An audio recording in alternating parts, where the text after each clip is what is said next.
Alright, so the next step is to install Vault. So you can see here, I'm on Windows, so I'm just going to do Choco install Vault.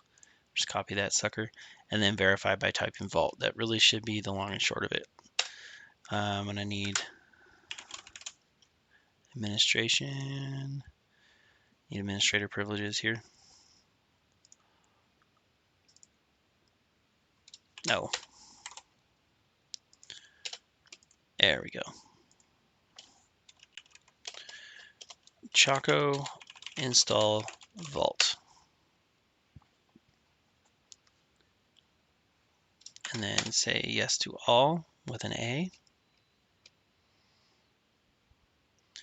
And it will download the zip file. We're looking at Vault 1.9.0. Let's double check that Choco's version is the most recent version. HashiCorp Vault version 1.9.0. I always double check this when I use Choco because sometimes the Chocolatey packages, if they're not managed by HashiCorp, then they won't always be the latest version. All right, installation is done. So I'm just going to refresh my environment variables and we're good to go. So now I should be able to type Vault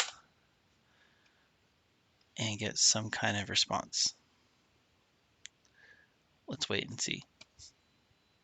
There we go. All right, so let me go outside of that directory and try it in here and see if it works in here. It's awfully slow, isn't it?